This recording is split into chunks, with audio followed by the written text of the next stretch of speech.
To ज्योतिष रहस्य science. दोस्तों, आज हम बात करेंगे प्रत्येक भाव के बारे में, कुंडली में भाव क्या होते हैं और भाव के स्वामी के बारे में। तो आइए बात करते हैं। वैदिक ज्योतिष के अनुसार जन्म कुंडली के 12 भाव व्यक्ति के जीवन के संपूर्ण क्षेत्रों की व्याख्या करते हैं। इन भावों में स्थित राशि, नक्षत्र तथा ग्रहों का अध्ययन करके जातकों का जो राशिफल है वो ज्ञात किया जा सकता है। यहाँ प्रत्येक भाव का संबंध किसी विशेष राशि से होता है। तो कुंडली में सभी 12 भावों का अपना अपना विशेष कारकत्व होता है। अगर प्रथम भाव की बात करें तो वह जन्म और व्यक्ति के स्वभाव से संबंधित होता है। द्वितीय भाव जो है धन, नेत्र, मुख, वाणी और परिवार से संबंधित होता है। तृतीय भाव साहस, छोटे भाई बहन और मानसिक संतुलन से संबंधित होता है। चतुर्थ भाव जो है वो माता, सुख, वाहन, प्रॉपर्टी और घर का होता है। पंचम भाव संतान, बुद्धि इनका होता है। अगर षष्ठम भाव की बात करें तो यह रोग, शत्रु और ऋण का माना जाता है। सप्तम भाव विवाह, जीवन साथी और पार्टनर का माना जाता है। अष्टम भाव जो है वो आयु, खतरा, दुर्घटना आदि से संबंधित माना जाता है। नवम भाव भाग्य, पिता, गुरु और धर्म का माना जाता है। दशम भाव की बात करें तो यह कर्म का, व्यवसाय, पद और ख्याति का माना जाता है। एकादश भाव लाभ, अभिलाषा, पूर्ति इनका माना जाता है। और द्वादश भाव जो है खर्चा, नुकसान और मोक्ष का माना जाता है। मनुष्य जीवन के विविध क्षेत्रों का संबंध कुंडली के इन 12 भावों से होता है। इसलिए प्रत्येक भाव मनुष्य जीवन के लिए बहुत ही महत्वपूर्ण हो जाता है। 12 भाव जीवन के सभी महत्वपूर्ण क्षेत्रों का प्रतिनिधित्व करते हैं। इन भावों पर जैसे ही ग्रहों का प्रभाव पड़ता है तो उसका असर जीवन के उस विशेष क्षेत्र में देखने को मिलता है जिससे उनका संबंध होता है। यदि आपकी कुंडली के 12 भावों में ग्रहों की स्थिति मजबूत होती है तो इसके प्रभाव से आपके जीवन में सकारात्मक परिणाम देखने को मिलते हैं। जबकि इसके विपरीत यदि किसी भाव में ग्रहों की स्थिति कमजोर होती है तो जातक को विभिन्न समस्याओं का सामना करना पड़ता है। ज्योतिष के अनुसार राशि चक्र 360 अंश का होता है जो 12 भावों में विभाजित है, अर्थात एक भाव 30 अंश का होता है। कुंडली में पहला भाव लग्न भाव होता है, उसके बाद जो शेष 11 भाव है उनका नंबर आता है। तो एक भाव संधि से दूसरी भाव संधि तक एक भाव होता है, अर्थात लग्न या प्रथम भाव जन्म के समय उदित राशि को माना जाता है। अब बात करते हैं भाव के प्रकारों के बारे में। भाव के प्रकार इस प्रकार है। पहला है केंद्र भाव। केंद्र भाव जो है वैदिक ज्योतिष में केंद्र भाव को सबसे शुभ भाव माना जाता है। ज्योतिष के अनुसार ये लक्ष्मी जी का स्थान होता है। केंद्र भाव में प्रथम भाव, चतुर्थ भाव, सप्तम भाव और दशम भाव आते हैं। शुभ भाव होने के साथ साथ केंद्र भाव जीवन के अधिकांश क्षेत्र को दायरे में लाता है। केंद्र भाव में आने वाले सभी ग्रह कुंडली में बहुत ही मजबूत माने जाते हैं।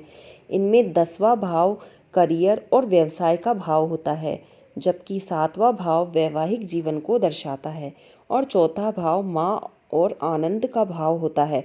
वहीं प्रथम भाव व्यक्ति के स्वभाव को बतलाता है कि व्यक्ति का स्वभाव कैसा है।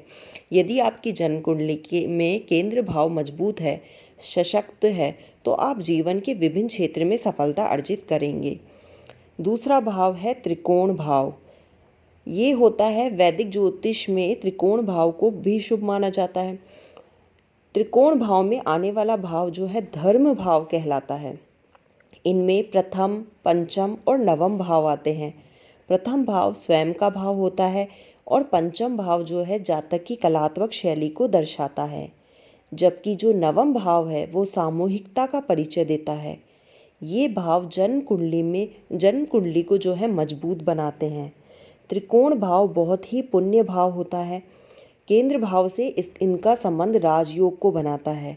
इन्हें केंद्र भाव का सहायक भाव भी माना जा सकता है।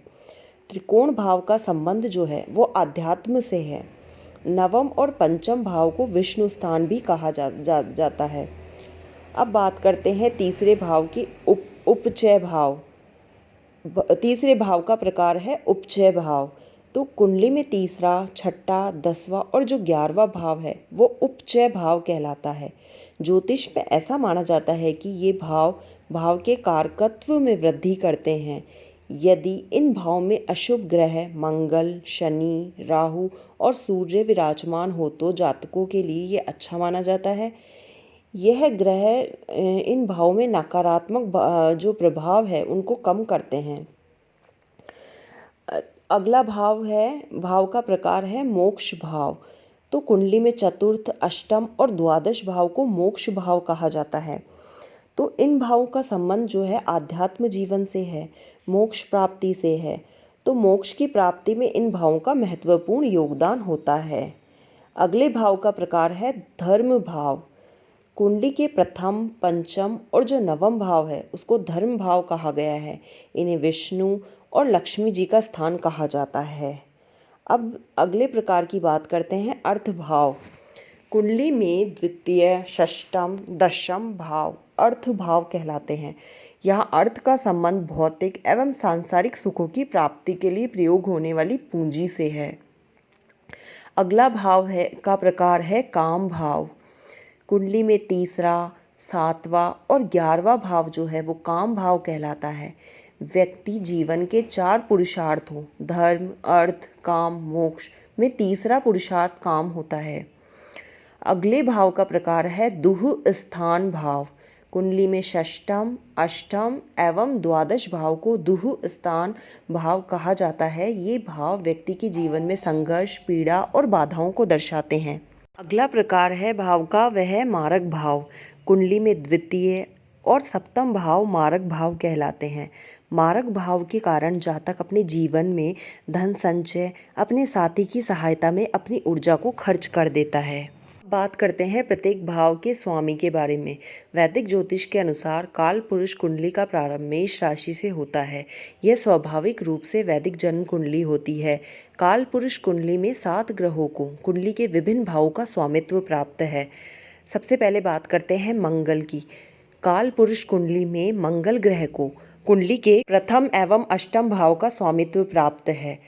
शुक्र ग्रह काल पुरुष कुंडली में शुक्र ग्रह दूसरे और 7वें भाव का स्वामी होता है। अब है बुध ग्रह। काल पुरुष कुंडली में बुध ग्रह जो है तीसरे और छठे भाव का स्वामी होता है। नेक्स्ट है चंद्रमा ग्रह। काल पुरुष कुंडली के अनुसार चंद्र ग्रह केवल चतुर्थ भाव का स्वामी है। अब है सूर्य ग्रह।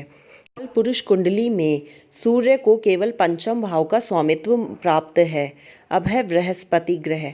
काल पुरुष कुंडली में गुरु नवम और द्वादश भाव का स्वामी होता है। नेक्स्ट है शनि ग्रह। काल पुरुष कुंडली में शनि ग्रह दशम एवं एकादश भाव के स्वामी होते हैं। तो इस प्रकार आपको ये देख सकते हैं कि ज्योतिष में कुंडली के 12 भाव मनुष्य के संपूर्ण जीवन चक्र को दर्शाते हैं। इसलिए इन 12 भावों के द्वारा व्यक्ति के जीवन को अच्छी तरह से समझा जा सकता है। ये था कुंडली में भावों के बारे में। तो दोस्तों, अगर आपको मेरा ये वीडियो पसंद आए तो चैनल को लाइक एंड सब्सक्राइब करें। धन्यवाद।